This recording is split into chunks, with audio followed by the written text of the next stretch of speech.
Hi everyone, my name is Denise Maple. Welcome to my channel, Live Life Spiritual Direction. I am a mind, body, spirit coach, and I am thrilled to introduce you, my friend Lisa Aranas. And I would love for Lisa to introduce herself and just tell us a little bit about you, and we'll start the program. All right. Thanks, Denise. Thanks for having me on your show here. Yeah.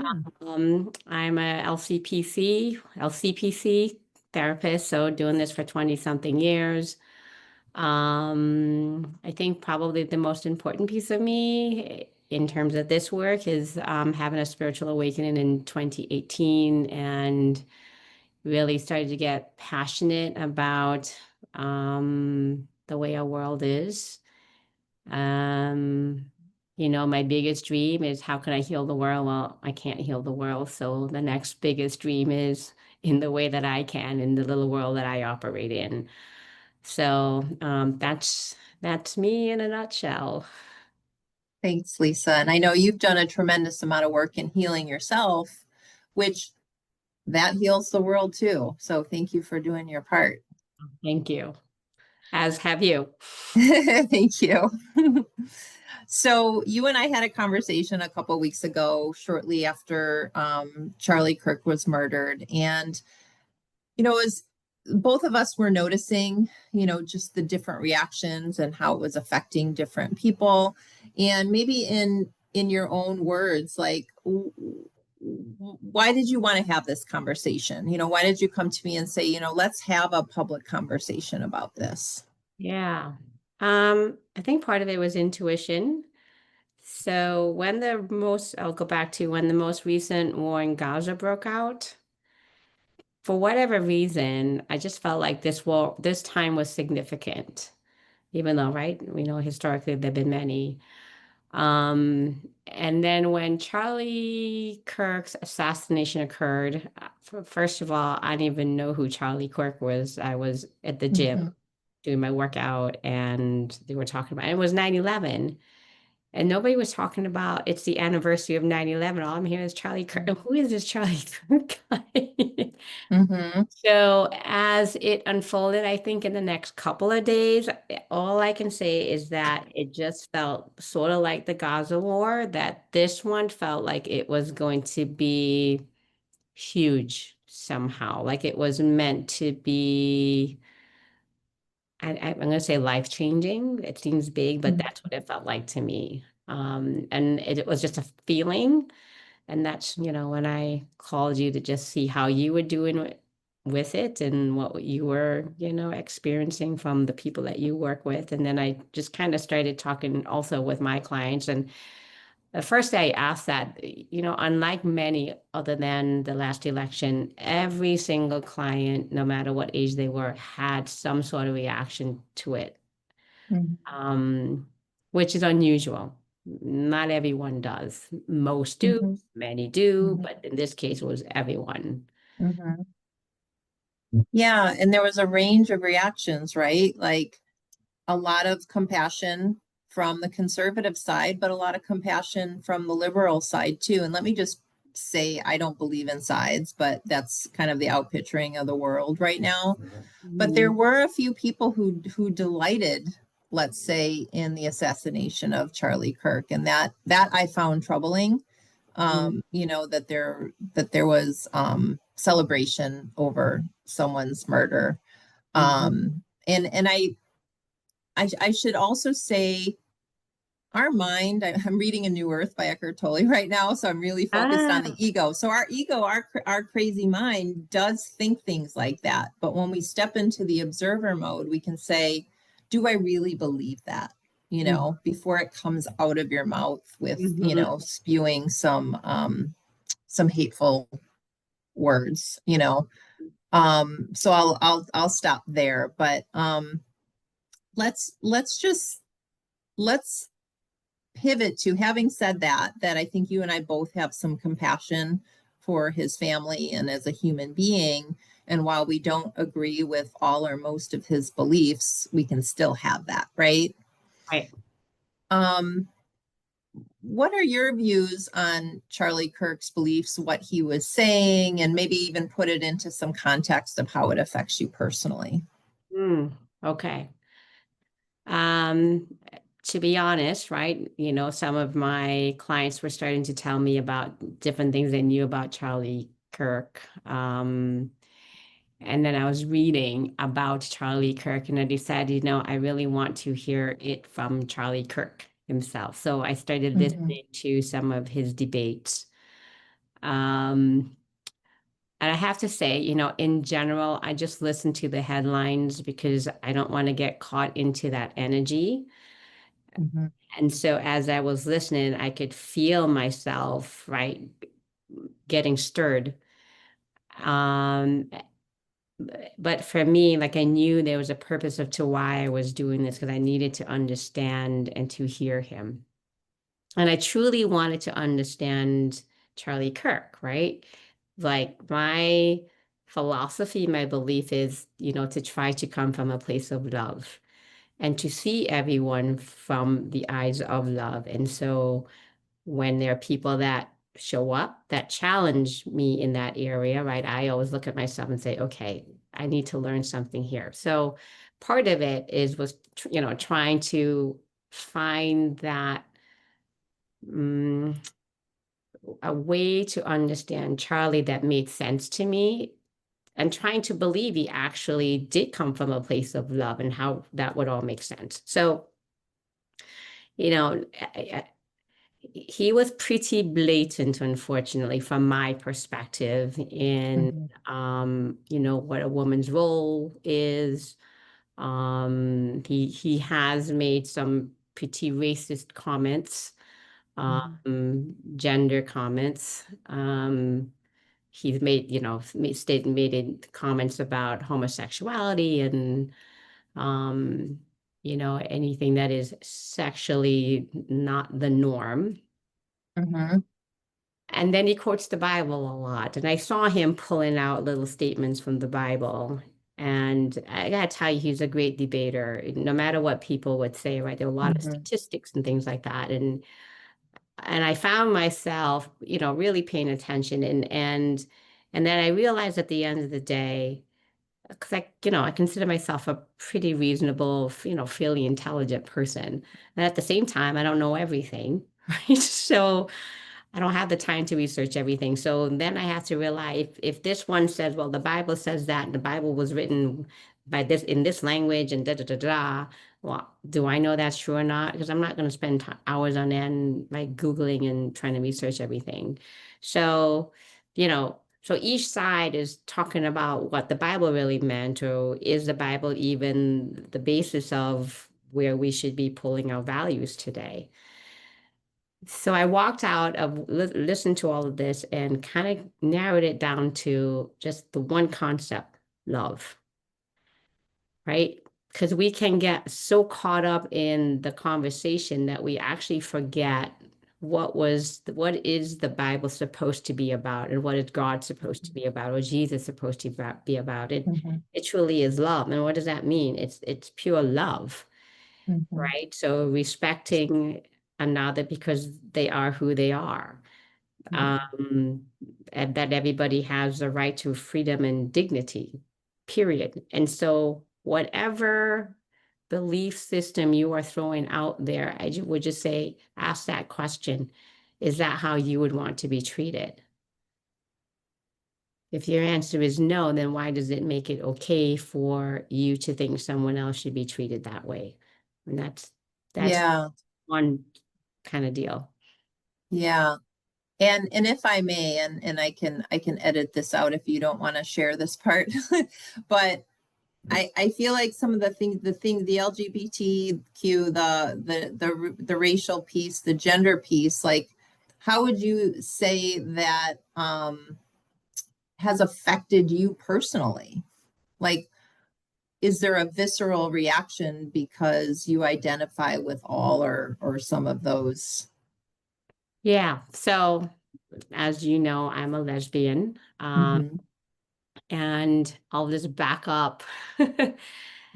some years ago, even before this awakening, there was a point in time when I really wanted to understand God and Jesus and what does this all mean? And right, what I was taught. And I did go to Catholic um, grade school, and then I went to a Seventh-day Adventist high school, and then I talked to Jehovah Witness, I was really fascinated by different religions and what they believe. And they all purported to believe in the same God, but then everybody had different rules. So anyway, at this point in my life, I decided I really wanted to get it. Um, and so I got invited to this Bible study. So I started attending, and there it was for the first time in, I don't think, the Book of Romans or something, when it talks about homosexuality as a sin. And I can't quote it. It's something like a man shall not lay with another man, or a man Yeah. shall not lay with a Yeah. boy, or something like Yeah, that. whatever it is, right. And I Yeah. thought, okay, well, there it is. For the first time, I actually see the religious reference to this. Hmm. And then I said, so help me understand, if we're all created in God's image and God loves us all equally, correct? Yes. Okay. But homosexuality is a sin, right? Right. But I was born this way. Now people are going to try to argue that you're not, it's a choice. And I would absolutely argue it's not a choice, because trust me, I didn't have to be this way, right? Or society, it's gotten better, but I wouldn't have chosen it because it's created difficulties in my life, and at some point, even almost like a double life. So I remember saying, this just doesn't seem right. And the answer was, well, it's not the person, it's the action. So I said, so if I just happen to be born heterosexual, I'm allowed to express and experience and have love. But if I happen to be born gay, then I don't get to experience that. But you're also telling me we're come from a loving God. So that doesn't make sense to me. And so the answer was, well, Lisa, the human mind is very limited and we can't understand God. We just have to trust his word. And then I said, so now he created this brain, he gave me this brain, but you're saying I should just ignore it. Right? So I'm like, and how is it different from a cult? Just help me out. It's, and they really, so needless to say, that was the last time I went there. Now, that's my own experience, but I do think that there are people who truly, truly believe that um, that is a sin. Hmm. And let's say I'm going to go with that anything that is not your straight heterosexual cisgender is wrong, Hmm. and they base it on religion. Let me just say, let's go with that. Okay.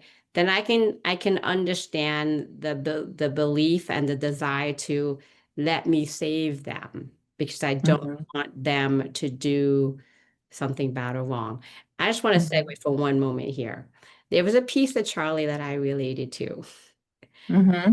um, which I'll share, which is that idea that, you know, I've done a lot of work on myself and all the whole, spiritual piece. And so I've come up with this idea of, where my life feels pretty good.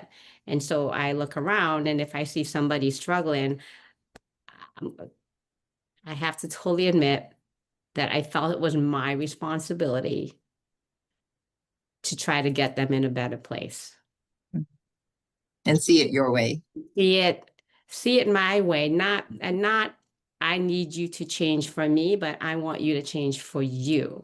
Mm-hmm. Right? So I had this version that you could be in a better place. And I actually thought, I really believed I would be doing whoever the you is a disservice if I didn't try to help you be on the better path. Hmm.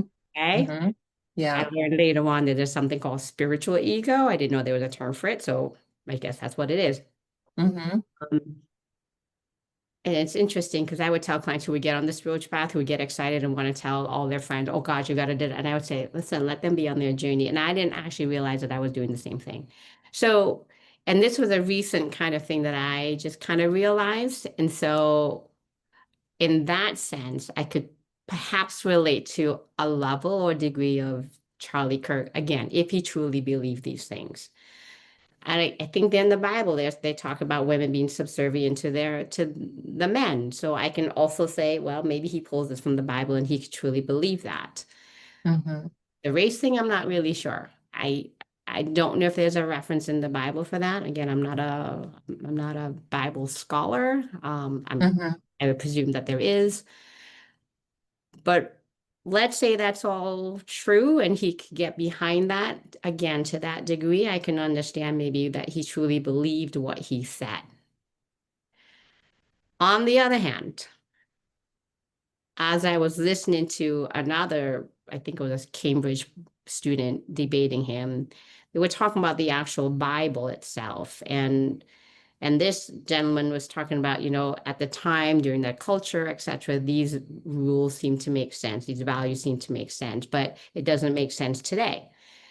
And the way I understood it, Charlie's argument is that because it has continued through all these many, many, many, many years, it must be correct. Like, okay, so now it's not actually the fact that it is God, it is just because it's lasted. Because it's what? Just because it's lasted over time. Tradition. Oh, It's just tradition. So that's what we do, just we follow it, right? yeah. I remember walking away from that and going, wow, that is a pretty false argument to make, right? Mm-hmm. Because we know that who makes the rules and we'll can tie this into power. It's Yeah. so Yeah. um I saw the whole, I guess I would say I saw the whole Mm-hmm. of that argument. Yeah. Yeah. Just a couple thoughts on that. One, the King James Bible is what is primarily used in modern society. Um, and that was literally edited by King James so to suit his views, right? So let's just you know, say that. Hmm. We're not seeing an original document.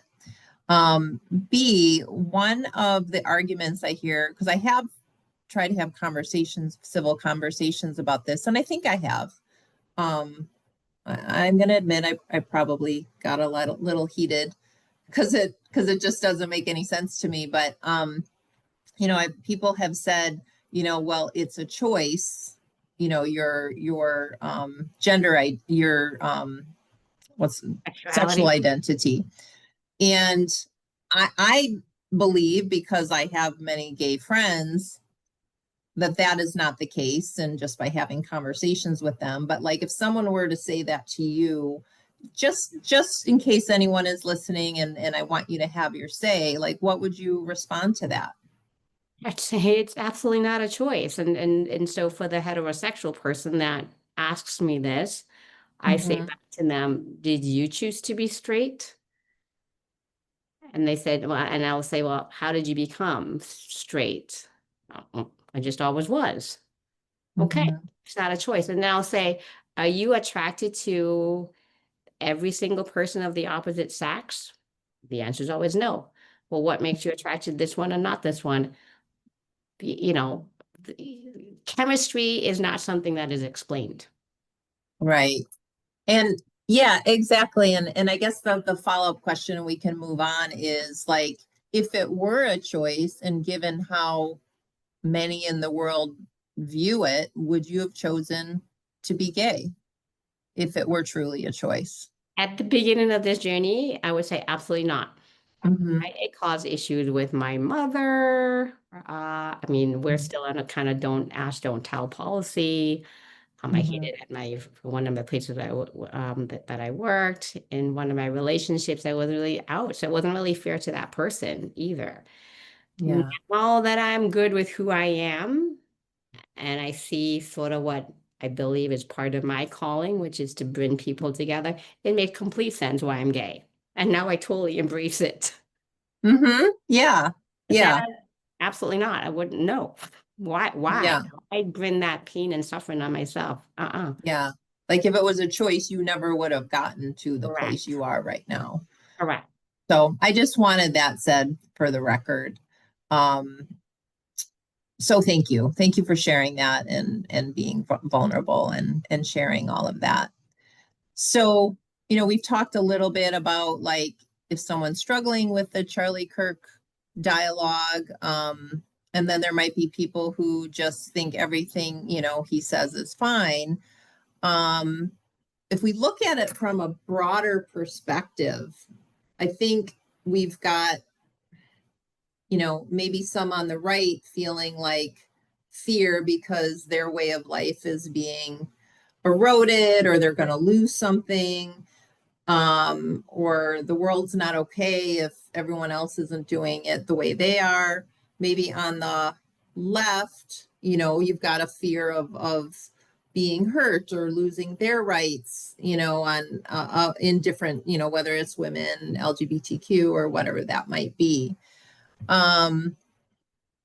But I love, given that, like, I just want to show that, like, everyone is operating from fear, right? Mm. When they have a strong reaction, like, I'm not going to be okay if they don't agree with me or have my view.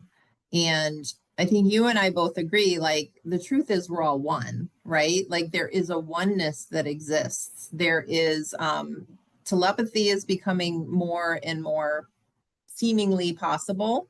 You've got the telepathy tapes talking about autistic children having those things. Like, more and more, I'm finding I'm thinking of someone and they call me.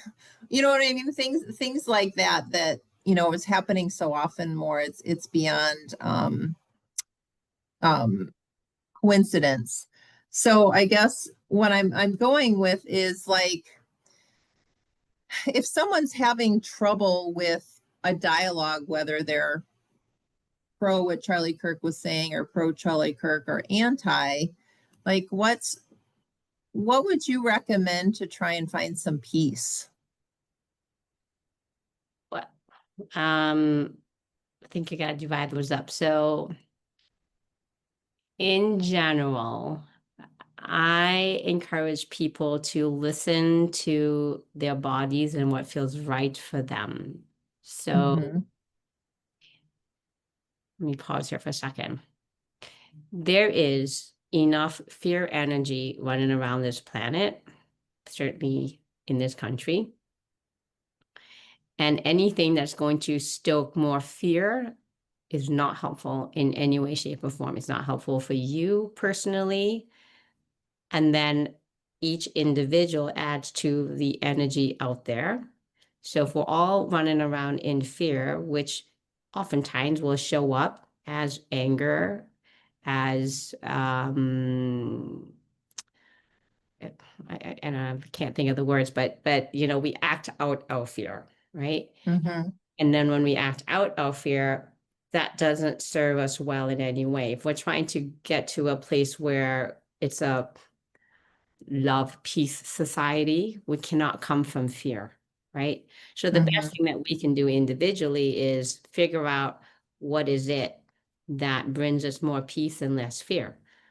It's a simple equation, which might mean not looking at your social media, which might mean not engaging in certain conversations if you're not able to have those conversations, right? I would like to have Mm-hmm. that because I want to learn and bridge differences, but not Mm-hmm.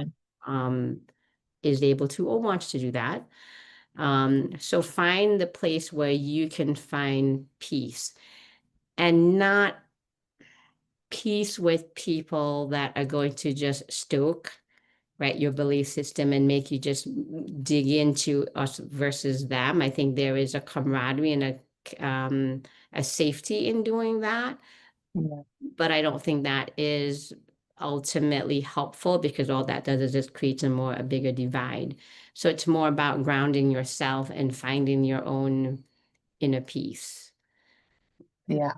And practically, what does that mean, right? Focus in what is good, what you do have, what you can do in Mm-hmm. your own little world. Mm-hmm. Trying to make a positive influence or positive impact. And when I say positive, it plays from love. And so I'll come back to love equals I got to treat each human being as I would want to be treated. I mean, that is the golden rule. Yeah. Which runs through every major religion has some form of the golden rule. Right. Yeah. Yeah.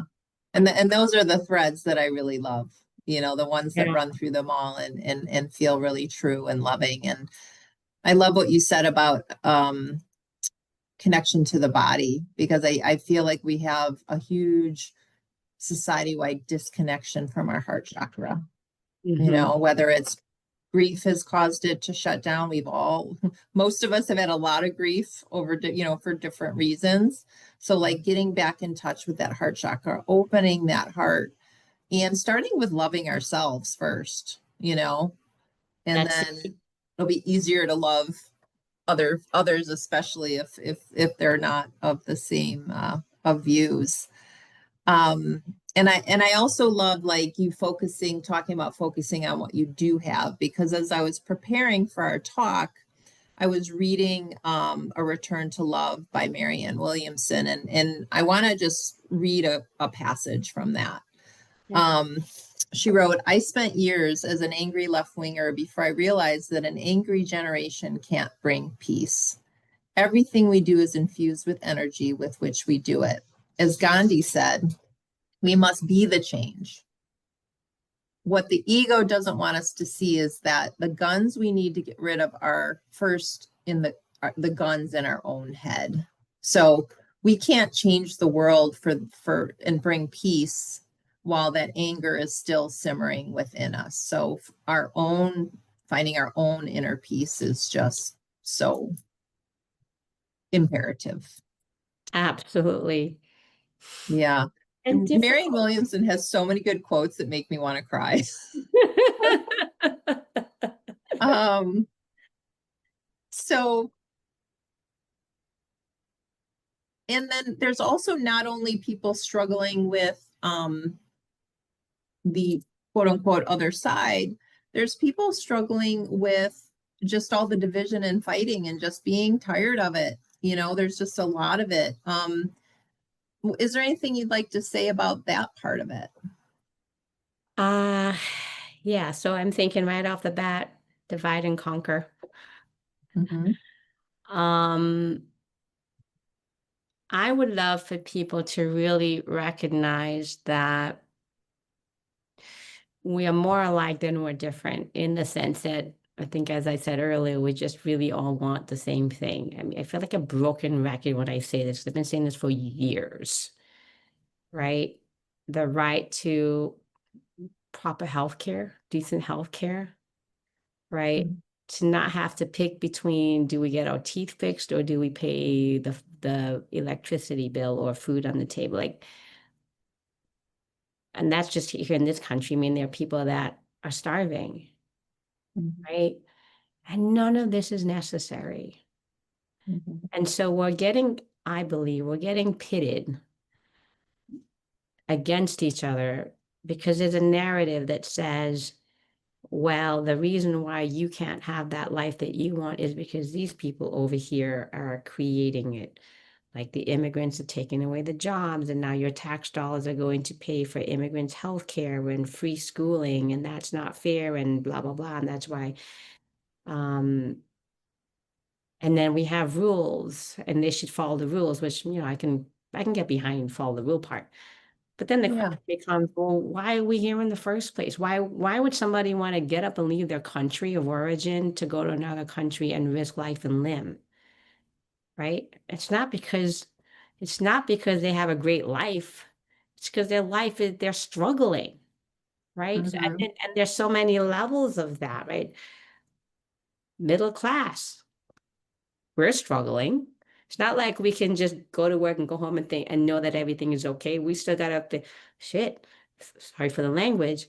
Am I going to add my social security going to be there when I retire? And how much is it going to be, even though I've been made to pay into the system, right? And what's Medicare going to, I mean, these are, unless you're super wealthy or you're Mhm. super poor, Mhm. these are things that we have to live with every day. Yeah. Right? And what's our answer? Oh, this party is the answer. No, this party is the answer, which, by the way, I think is why we have the president we have him, because I think he promised something different. And you know what? Mhm. It's like neither party really made a big difference. I think everybody attempts Thank to, you. and there's always so much fighting going on that we're kind of in the Mhm. same place that we always were, right? Right. Still fighting over the identity issues and not restoring the middle class, not holding the medical system accountable or, yeah, yeah. And I have to admit, I started to see that during the pandemic because I just saw how people were vilified for not wearing a mask or not getting vaxxed. And, all that turned out to not be as important as we thought it was. And I know several people that were injured by the vaccine. So it kind of helped me like say, oh, my side isn't 100% right either, you know? Mm, mm, So I started looking at the headlines. Oh, that really makes me mad. But then I would go read the bill or go look into it from a black and white perspective, and I'd be like, oh, that's not so bad. Like when they wanted to say, like they wanted to pass something that you couldn't have certain things in the voting line, like water. They're mm. wanting to like starve you. You can't have water, in the voting lines. And it's like I read it black and white from like and I'm like, no, they just want to preserve the integrity of the voting lines. Like, you know what I mean? Right, exactly how things are spun. So true. Yeah. So I kind of saw, quote unquote, my side, you know, pulling some of the same crap that I think, I already saw on the right or whatever. So I think we have to be very careful about believing everything we hear in that echo chamber that Right, you talked about. right. I just, you and I talked about this before we started, that this whole thing about sides, it's Mm-hmm. right. We live in an environment of winners and losers, and we it's just that doesn't have to be the case. And as long Yeah. as they being in the powers that be keep pitting Mm-hmm. against each other as they do, divide and conquer. Yeah. So really, I think we all collectively will get to a better place when we can start to see each other as human beings who really just want the same thing. And the other is not the issue. It's the people with the power that want to keep it that way. I mean, with right, the whole Jimmy Kimmel, I mean, we saw that playing out, right? Mm-hmm. And then, I would love, love, love, love to talk to a billionaire because I really want to understand their heart. Mm-hmm. Right. It's too easy to say, oh, you're the problem, but they're a human being too. And Mm-hmm. again, I'm going to give the same equation, love or fear. Mm-hmm. So, at their level of income, we assume that they have nothing to fear, but there's got to be fear operating. Otherwise, things would be different because right, if you truly come from a place of love, like true love, and Mm-hmm. you have love for your fellow person, I don't think you'd be able to be okay with such a gap. Yeah. But there's something that makes sense to them. Mm-hmm. And I want to know that. I want to talk to someone personally, but so far the universe hasn't dropped anyone in my lap. So Well, you've asked, so I'm the asking. universe provides. So we'll have another talk when that happens. Um, yeah, and I guess kind of like to follow that up, like I'd really love to invite us to stop giving our power away to the billionaires. Like when we're operating from fear, we make bad decisions. We when we come from lack consciousness, we forget about what we can create. Yeah. you know so it's really like all the time we spend saying you're the problem out there, it's energy that we could be making our own life better, creating our own abundance. And sometimes it's hard. People have false beliefs, and I get that. But if you're willing to look at your stuff, I have no doubt that you can move the needle and make a more prosperous life for yourself. 100% because anything but that is giving your power to somebody else, right? And I mean, even just in our little families or relationships, whatever, right? Therapy is like, if only they would, then I would be happy. I'm like, okay, so we're gonna just sit around all day and wait for them to change. And if we look at ourselves, right, then we can start to see how you are attracted to these kind of people. I mean, but that can go really deep, but ultimately 100% right. The work is going within. And I believe, right, if we're gonna now go back to that spiritual God oneness basis, that I truly believe that there is that spark of the divine in all of us, every single one of us that exists, that is just covered up and mucked up by all of the generations and generations of fear-based programming, basically is what it is. And so all the way to be molded and come to believe this is how we need to be or should be, that has really separated us from that love space. And that's why that self-love becomes so healing and so important. And the path actually to loving other is to love yourself first. I forgot where I was going to go with that, but anyway. It's a big topic. I get it. Yeah, huge. Yeah. So before we pivot to talk a little bit about like where we're going, we've talked a lot about where we are. I want to show a video that you and I had talked about sharing, and just want to give credit where credit is due. This is on Cory Booker's page, and I am not a politician fan, by the way. I have great distrust for most politicians, especially at the federal level, but because they're so entrenched in their party, and it just seems like it's political suicide to speak against your party, which means people aren't really speaking their truth. But I have seen Cory Booker speak outside of his party. I've seen him, try to advance some newer concepts. So I do have, I don't agree with probably any of the politicians, but I do have a greater deal of respect for him, because I've seen him being, the food system issues, our food is toxic. He's talked some about that. So that's just an example. But I also want to credit Reverend Daryl Jones, who sent me this video, and I'm going to go ahead and play it. Down on the right, his name is C.P. Ellis. He is a Ku Klux Klan leader from Durham, North Carolina. The woman on the left, her name is Ann Atwater. She is a civil rights activist from Durham. This photo was taken in 1971 during a series of meetings where these two came together, and they were trying to alleviate some of the tension and hostility that was taking place in the school system, because the system had recently been desegregated, and both of their kids attended those schools. So during these meetings, CP and Ann would both bring things from their community into the classroom to try to help students get a better understanding of the other side. One of the things that CP brought was an actual Klan robe. Now, black kids were furious. They wanted to burn the robe, but Ann stepped in and said, look, before we do anything drastic, let's get a better understanding of where that side is coming from. Now, this action caught CP off guard, and he gained a lot of respect for Ann when she did this.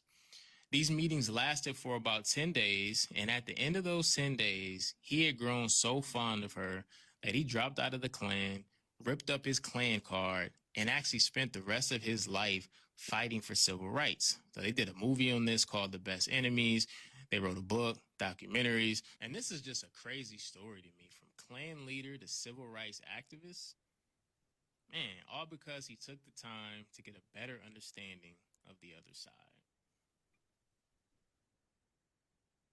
And what I'd like to say about that is not only like what a beautiful story, but I would like for all of us to go into these conversations with the idea that you're open to having your own mind changed, not solely for the purpose of changing the other person's mind, but truly listening and listening for understanding.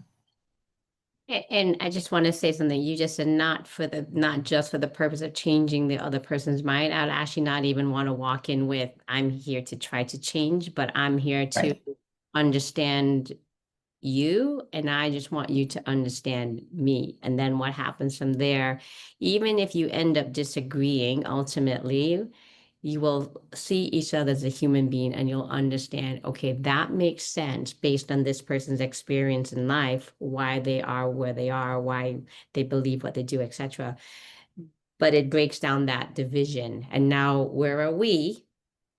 Even though we disagree on ultimately something. And that changes the energy right there. Yeah, yeah, I love that, Lisa. I love that tweak to what I said, because it really is about just understanding the person. Yeah. Yeah, thank you. Mm-hmm. So we are in an interesting time, to say the least, of humanity. Yes.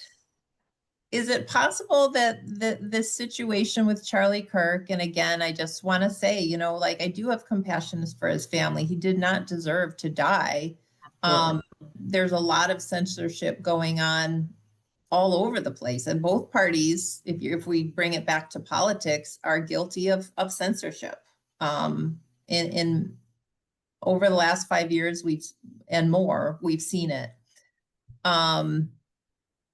But this is getting people talking, and what my hope, and I actually don't know that this is true, but my hope when this happened is that it would bring these types of dialogues of understanding. So with that, I mean, do you think this is a timeline shift for humanity? And why or why Yeah, not?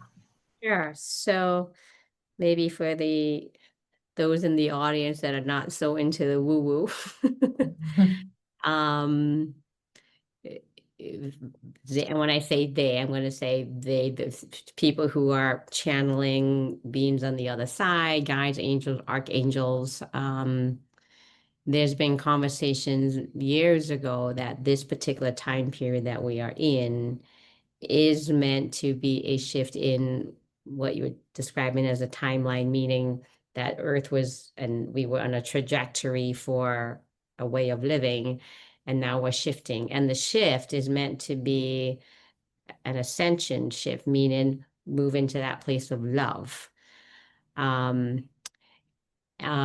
So do I believe that? In my heart of hearts, I do. But let's say that's a bunch of hogwash and none of that is true, because some people don't believe in any of that. I still would prefer to see this as an opportunity to make some change, because the change comes from within us. And just the speak out there is that there are enough people that have awakened and are motivated enough to want to bring good, that we have the number of people to do that. Again, let's pretend that's not true. I think that having a hopeful perspective is way better than the pessimistic one, we're all doomed and this is, we're going to hell in a handbasket, because that serves nothing and no one. And remember, I said at the beginning that we're already walking around in fear, and that fear just breeds more issues, which would be more fear. So we need to turn that. I'm sure in your work, right, as a spiritual coach, and my work certainly as a therapist, we can never really heal and get to better places unless we can sort of open up the wounds that exist, that have been existing in your own body, right, for all your life, that many of us aren't even aware of. I know when I did this work, I knew some things, but there were things that were so buried that I mean, I didn't even know they were an issue, right? So just as the healing happens for an individual, when you pull up all this stuff that was hidden, I do believe that on a larger scale, this is what's going on now, right? Mhm. It wouldn't be happening if this did not exist, or have the environment in which this way of thinking and acting and behaving existed. So I think it's good that we see it's messy. It's really ugly. Mhm. There's a Mhm. lot of loss, a lot of sadness. I mean, it just is. Mm-hmm. And I'm not happy for that in any way, shape, or form. But I do want to take the big picture and say, let's make something good out of this, right? Yeah. And we know that just even in individual psychology, if you can get something positive out of something bad that happened to you, it really helps in your healing, right? I mean, so many stories of people who become helpers and whatnot have come from some sort of traumatic experience. And I can see this is what we're going through, a very, very traumatic experience that is just opening up all the stuff. And now Mm-hmm. what? Right? It's Yeah. a phenomenal, phenomenal opportunity. Yeah, it really is. And from the spiritual perspective, I think we are in a timeline shift, and we do have the opportunity to ascend and rise above this. And it wouldn't be coming up, like you said, if it wasn't ready to be seen and healed. Because a lot of these things have been hidden underneath. Some of them have been stoked, and people are feeding the flame, to bring up the anger and hateful rhetoric. But the internal work is so important. And in addition to, choosing love over fear, having some trust in life, there's, the saying, if you spot it, you got it, right? Like, I invite you, if like you're triggered by Trump or someone on the left that triggers you, like when Trump first got elected, and I'm actually, he doesn't trigger me anymore, because I think I've just stopped playing the game. But at first I was like, why did he trigger me so much? And if I look at it from like, if you spot it, you got it. It's like, well, underneath his bravado is a lot of insecurity. I have my own insecurities, for example, or that seems really racist to me. Well, if I'm being honest, I have my own prejudices. It might not be the same ones he has, but we're all human and we all have them, to a certain extent. So doing our own work, looking inside first before pointing the finger, I think is just so important. So for us to come together more in love. 100%. Yeah. 100%. Any final thoughts or words you'd like to share?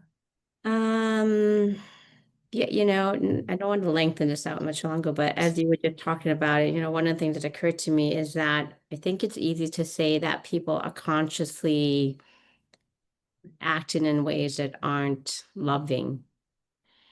And I was recalling where I grew up. I grew up in Antigua, so it's a Black country. And my family was privileged, right, as compared to my mom grew up super poor. So, but my point is this: we had a gardener that came, and we had a cleaning lady, and they were all the locals. And I remember, they would come and they would bring let's say their bread and cheese sandwich for lunch. And I remember my mom would give them the same lunch that she made for us, right, for the family. And I thought, wow, that is so cool. So my mom actually treats them like human beings. But there was always, this is the dish for the gardener, this is the glass for the gardener, this is right? So they had their own dishware. And it always had a chip. Sorry, mom, if you ever hear this, but she'll probably never listen to this podcast. But it did not actually occur to me till a few years ago that I was thinking that, oh my gosh, my mom is this great person. And actually what she was doing was treating them to a degree like a second-class citizen.